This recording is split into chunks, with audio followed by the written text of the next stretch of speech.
Standard 10 Chapter 8 Cell Biology and Biotechnology. आपण biotechnology नावाचा मुद्दा डिस्कस करतोय. आज आपल्याला बघायचं फूड बायोटेक्नॉलॉजी.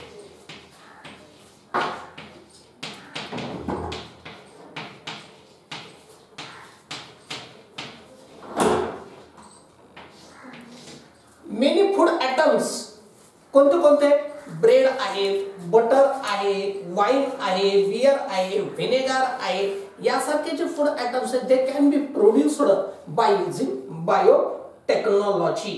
आणि हे जे काय आहे अगदी बायोटेक्नॉलॉजी आहे त्याच्यामध्ये टेस्ट चेंज करता येतं, फ्लेवर्स त्याच्यामध्ये काय करता येतात वेगवेगळे ऍड करता येतात.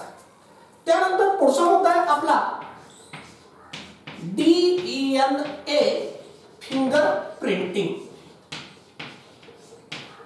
DNA finger printing.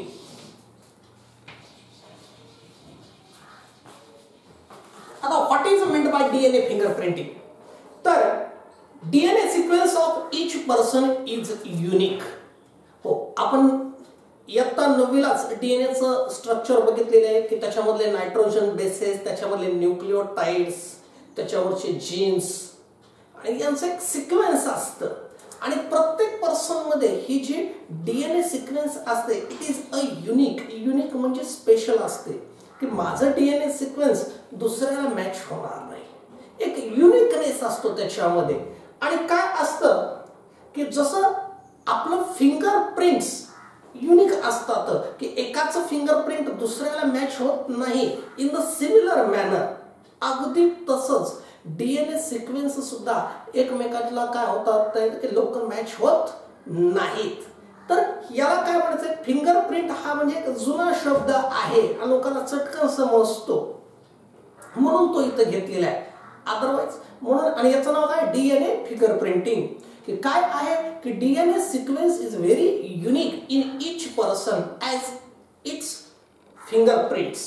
आणि due to this identity of any person can be established with the help of its available DNA.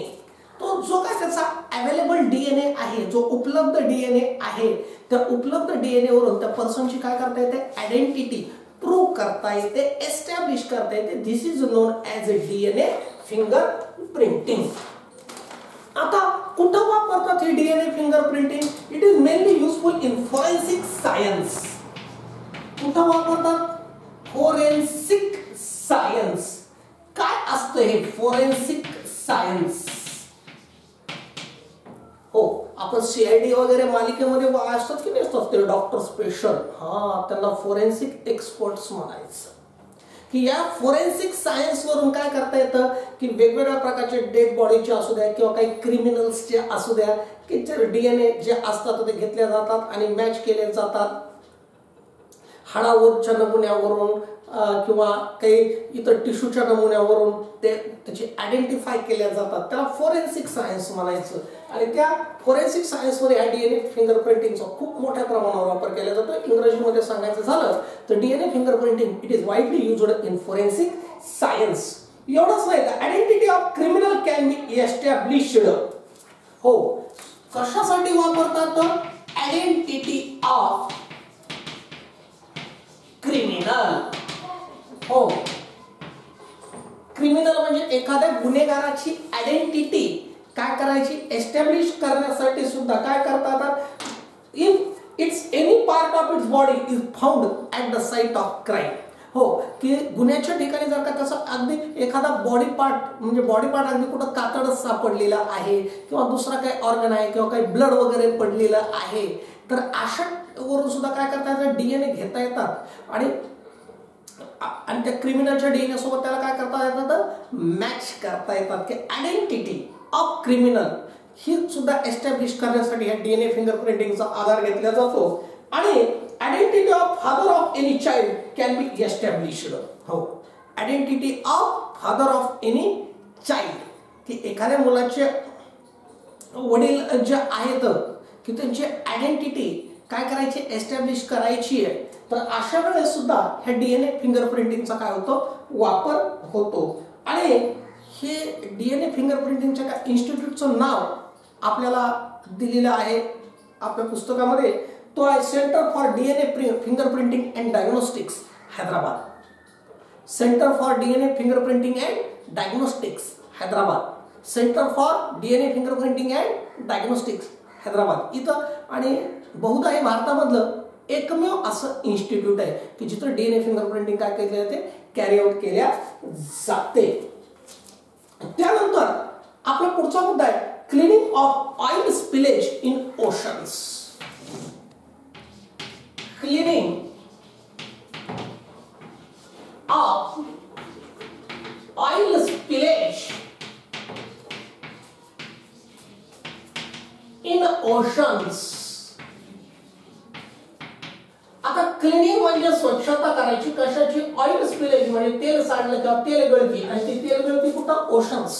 हो, बऱ्याच वेळा आपण बातम्यामध्ये ऐकतो, पेपरात वाचतो काय की कुठंतरी तेलाचे मालवाहू जहाज आहेत, समुद्रामध्ये उलटले, तेल पसरले सगळ्या समुद्रावर, त्याचा तवंग आलाय. 1-2-4 वर्षापूर्वी गेटवे ऑफ इंडिया जवळ की 2 जहाजांची टक्कर झाली होती आणि खूप सारं ऑइल स्पिलेज झालं होतं. खूप गाजलं होतं ते प्रकरण की त्याच्यामुळे तिथल्या जे काही जलचर प्राणी, वनस्पती, काही माणसं यांना धोका झाला होता. पण असं जे तेल, आता आपण आपल्या घरामध्ये तेल सांडलं तर आपण गोळा करतो, पण ते समुद्रात असं घातक जर का तेल सांडलं, रसायन मिश्रित तेल, केमिकल युक्त तेल, तर ते कसं साफ करायचं, तर तिथं मदतीला बायोटेक्नॉलॉजी. तेच हे आपल्याला छोट्याशा मुद्द्यामध्ये बघायचं आहे. Cleaning of oil spillage. Oil spillage म्हणजे तेल सांडणं इन ओशन म्हणजे समुद्रामध्ये. आणि हे जे काय आहे ऑइल स्पिलेज इन ओशन्स जे आहे, have very bad effect on marine life. हो, मराईन लाईफवर याचा फार मोठा काय होतो, बॅड इफेक्ट होतो. मराईन लाईफ म्हणजे मासे आहेत, इतर जलचर आहेत, जलचर वनस्पती आहेत. And with the help of biotechnology, आणि बायोटेक्नॉलॉजीच्या मदतीनं oil spillage cleaning is possible in a cheaper way. हो, की हे तेल सहज त्या काय करता येतं, गोळा करता येतं, आणि ते सुद्धा कसं, in a cheaper way. Cheaper way म्हणजे अतिशय स्वस्त हे तेल काय करता येतं, क्लीन करता येतं. याच्यामध्ये काय करतात, in this method oil digesting and fast multiplying bacteria are used. हो, कोणते बॅक्टेरिया वापरतात, oil digesting and fast multiplying. हो, ऑइल डायजेस्टिंग म्हणजे ते जे ऑइल पिणारे आणि स्वतःला फास्ट मल्टिप्लाय करणारे बॅक्टेरिया त्याच्यामध्ये काय करतात, वापरले जातात. And this method was discovered by Indian born American citizen and scientist. हो, भारतीय वंशाचे पण अमेरिकेत असलेले जे सायंटिस्ट आहेत त्यांनी ही मेथड शोधून काढलेली. त्या डॉक्टरांचं नाव आहे डॉक्टर आनंद मोहन चक्रवर्ती. कोणी शोधून काढली ही, डॉक्टर आनंद मोहन चक्रवर्ती यांनी काय केलेलं आहे, ही मेथड, हे बॅक्टेरिया काय केलेले आहेत, शोधून काढलेले. नाव लक्षात राहू द्या, डॉक्टर आनंद मोहन चक्रवर्ती यांनी काय केलेलं तर oil digesting and fast multiplying बॅक्टेरियाचा शोध लावलेला आहे, जे cleaning of oil spillage in oceans मध्ये काय करतात, वापरले जातात. इथं आपल्याला धड्यात धडा जो आहे, आपले 2 मुद्दे संपलेत. पहिला स्टेम सेल्स, आणि दुसरा कोणता होता, आणि दुसरा मुद्दा होता स्टेम सेल्स, आणि दुसरा मुद्दा बायोटेक्नॉलॉजी. आता आपल्याला तिसरा मुद्दा ह्या धड्यामधला, मी म्हटलं ना, हे धड्यात आपल्याला 3 उपमुद्दे शिकायचे आहेत. 2 उपमुद्दे आपण पूर्ण केले. आता तिसरा उपमुद्दा आहे important stages in agricultural development.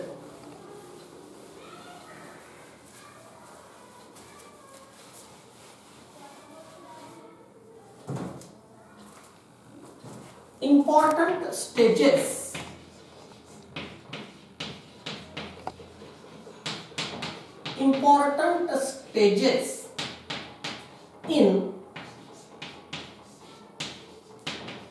agricultural development. हा आपला धड्याचा तिसरा मुख्य भाग आहे. पहिला मुख्य भाग होता स्टेम सेल, दुसरा मुख्य भाग होता बायोटेक्नॉलॉजी आणि हा तिसरा भाग आहे. याची लर्निंग पॉइंट्स मी तुम्हाला ऑलरेडी प्रोव्हाइड केलेले आहे, तर please go through it very properly. बरोबर आहे ना. आता इम्पॉर्टंट म्हणजे महत्वाच्या स्टेजेस म्हणजे टप्पे आणि ऍग्रिकल्चरल डेव्हलपमेंट. का म्हणून ऍग्रिकल्चरल डेव्हलपमेंट हा मुद्दा आपल्याला इथे घेतलेला असावा, तर त्याचं कारण आहे की आपला भारत देश हा कृषी प्रधान आहे, ऍग्रिकल्चरल बेस्ड इकॉनॉमी आहे आपली. हो, आपली 70% economy it is based on agriculture. त्यामुळं हे काय आहे की ऍग्रिकल्चर हे भारतासाठी खूप महत्वाचं आहे. त्याच्यासाठी इकडे काय केलेलं आहे, इन्क्लूड केलेले. हा, हे सुद्धा थोडंसं कॉमन सेन्स आपल्याला आला पाहिजे की काय मला हे सिलेबसला असावं.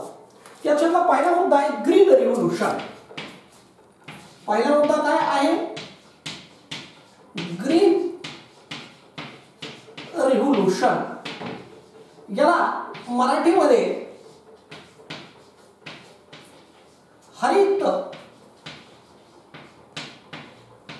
क्रांती म्हणतात. तर भारताच्या शेतीच्या विकासामध्ये अतिशय महत्त्वाचा असा टप्पा ग्रीन रिव्होल्यूशन. तर various methods are applied for harvesting maximum yield from minimum land. काय आहे, व्हेरियस एफर्ट्स. व्हेरियस म्हणजे अनेक, एफर्ट्स म्हणजे प्रयत्न.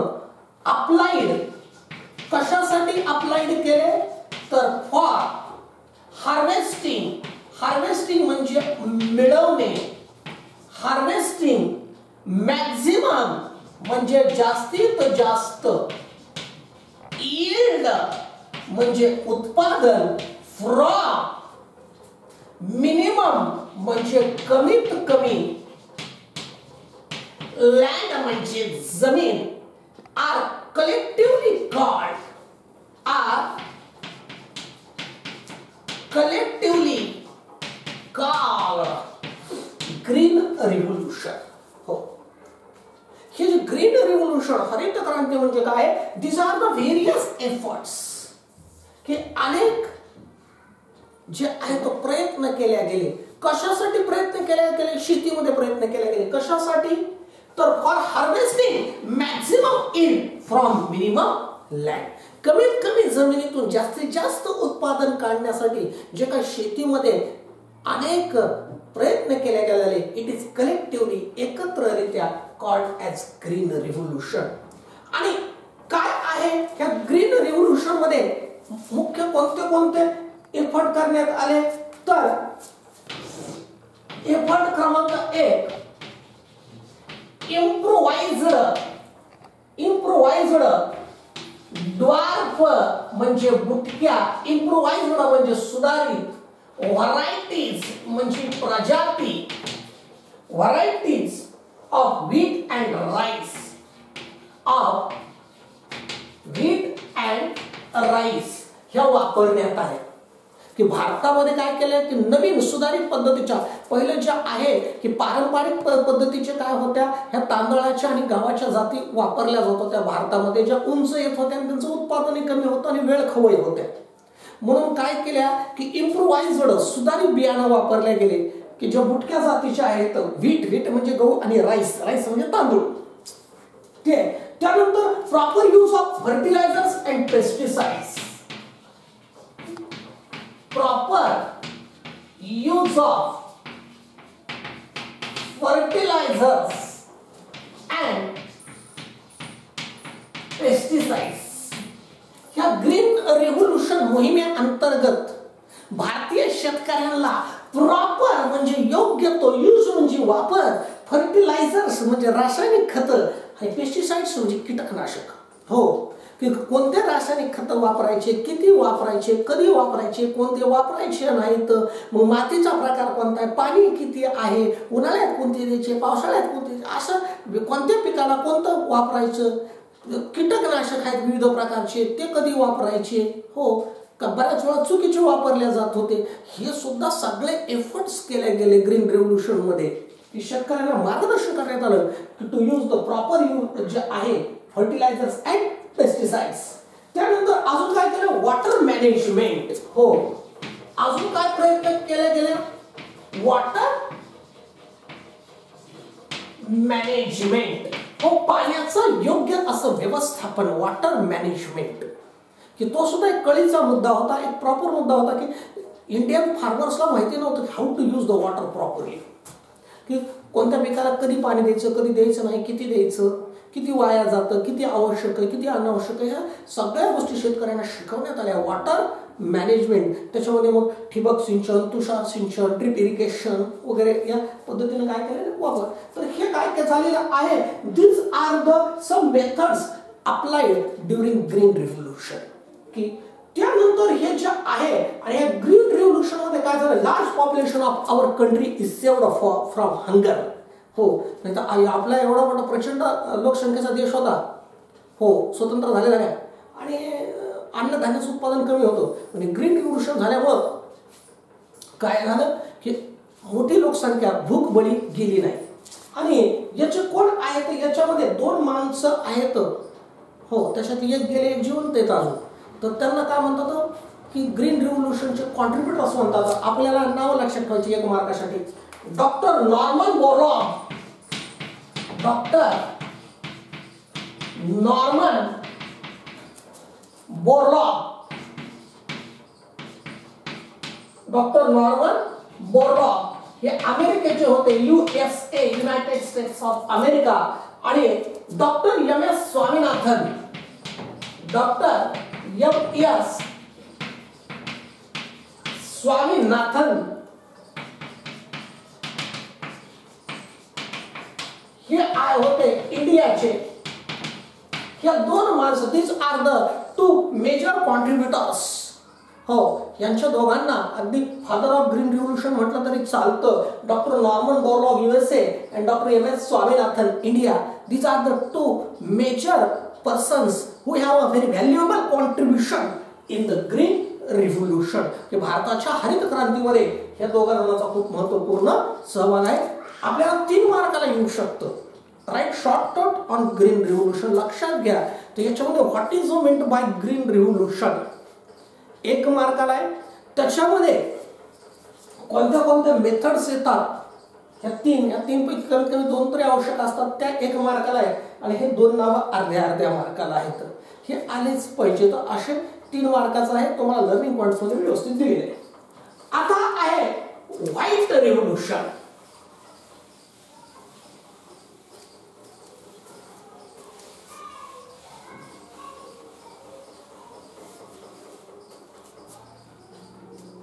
काय आहे व्हाईट रिव्होल्यूशन.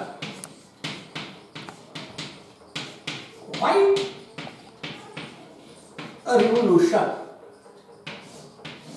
याला मराठीमध्ये दुग्ध क्रांती किंवा श्वेत क्रांती म्हणतात. ते जसं हरित क्रांती तसं हे व्हाईट रिव्होल्यूशन दुधाशी संबंधित. The movement applied for production of milk and milk products on large scale. हो, milk and milk products, milk म्हणजे दूध आणि मिल्क प्रोडक्ट्स म्हणजे दुग्धजन्य पदार्थ. They are produced on large scale, मोठ्या प्रमाणावर तयार करण्यासाठी जे काही वेगवेगळ्या मेथड्स अप्लाय केल्या गेल्या, they are known as white revolution. त्याला काय म्हणतात, व्हाईट रिव्होल्यूशन म्हणतात. आणि कोण आहे फादर ऑफ व्हाईट रिव्होल्यूशन, तर डॉक्टर वर्गीस कुरियन. डॉक्टर वर्गीस कुरियन हे काय, तर he is the father of white revolution, doctor Verghese Kurien. आणि त्यांनी कोणते आहे की अमूल नावाची मुवमेंट आणली. तुम्ही म्हणता सर अमूलचं तर मिल्क प्रोडक्ट्स आहे, पण त्या अमूलचं लॉंग फॉर्म आहे Anand milk union limited. A for Anand, M for milk, U for union आणि L फॉर लिमिटेड. ते Amul, the taste of India, कारण ती मुवमेंट आहे, भारताची चळवळ आहे, म्हणून त्याला म्हणतात द टेस्ट ऑफ इंडिया. तर हे जे आहे ती त्यांनी, आनंद हे गुजरातमध्ये गाव आहे आणि तिथून हे सुरू झालं. आणि वर्गीस कुरियन यांनी काय सांगितलं मराठीत ऐकून घ्या. ते म्हणले हा जो दुधाचा व्यवसाय आहे हा शेतीचा साठी साईड बिझनेस नाहीये, तर तो मुख्य बिझनेस आहे. काय म्हटलं त्यांनी, he proved that dairy is not allied business. तो काय साइड बिझनेस नाही, अलाइड बिझनेस नाही, but it will be main stream business. तो काय होऊ शकतो, मुख्य व्यवसाय सुद्धा होऊ शकतो. हे झालं व्हाईट रिव्होल्यूशन. काय आज के लिए इतना है.